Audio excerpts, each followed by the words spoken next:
Bonjour et bienvenue sur Mes Conseils Santé, le podcast qui vous aide à comprendre votre corps et à prendre soin de vous simplement. Je suis Rémi, votre allié santé, et voici l'épisode du jour. Ça gratte encore, et vous êtes à table en pleine soirée d'été, et votre main file vers votre cheville sans même y penser. Vous grattez 2 secondes de soulagement, et ça repart de plus belle. Et vous vous demandez comment un insecte aussi minuscule peut vous gâcher la nuit. Bonjour à tous, ici Rémi de Mes Conseils Santé. Aujourd'hui, on parle d'un truc minuscule, une piqûre de moustique, le petit caillou dans les chaussures des beaux jours. Imaginez votre peau comme une maison. Le moustique, lui, c'est un cambrioleur. Il ne se contente pas de prendre au passage, il laisse quelque chose, sa salive. Et cette salive, pour votre corps, c'est une intrusion, une effraction.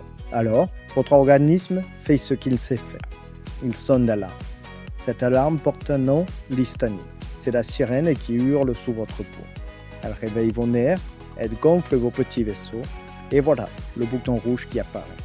Donc non, ce n'est pas que le moustique est plus venimeux, c'est juste votre alarme interne qui fait son travail un peu trop vite. Et peut-être que vous vous dites, pourquoi moi ?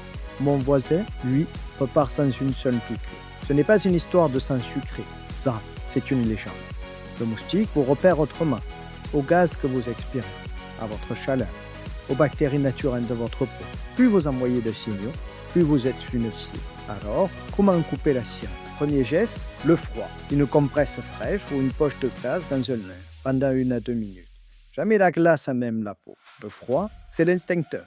Il endort les nerfs, il calme tout d'un coup. Deuxième geste, la bonne crème. Une lotion la calamine pour l'effet frais, un antihistaminique local pour bloquer la démangeaison, et si la réaction est forte, une crème à l'hydrocortisone. La règle, on commence doux, on monte en puissance seulement si ça résiste. Troisième geste, et c'est peut-être le plus dur, ne grattez pas. Je sais, c'est tentant, mais chaque grattage relance la sirène et il ouvre la porte aux microbes. Tapotez, refroidissez, mais lâchez vos ongles. Un dernier point, plus discret, à force de gratter, la piqûre peut s'infecter. Si la zone suinte, chauffe ou rougit de plus en plus, demandez un avis médical. Maintenant, il y a des moments où il ne faut pas traîner. Si le visage gonfle, si la gorge se serre, si la respiration devient difficile ou si un malaise arrive, là, on n'attend pas. On appelle le 15. Ces signes sont rares, mais ils existent et il faut les connaître. Et puis, le meilleur soin, c'est la piqûre qu'on n'a pas. Pour les tout petits, dès 2 mois, il existe des répulsifs d'eau. Pour les plus grands, des produits adaptés à l'âge et pour les voyages en zone à risque, des solutions plus costauds. Une erreur classique à éviter, le 2 en 1, crème solaire et répulsif. Parce que la crème solaire se réapplique souvent et ça ferait grimper la dose de répulsif trop haut. La citronnelle en bracelet, sympa pour l'ambiance, mais elle tient quelques minutes, pas plus. Pour retrouver la liste dont nous avons parlé et lire notre dossier complet, rendez-vous sur notre site mesconseilssanté.fr.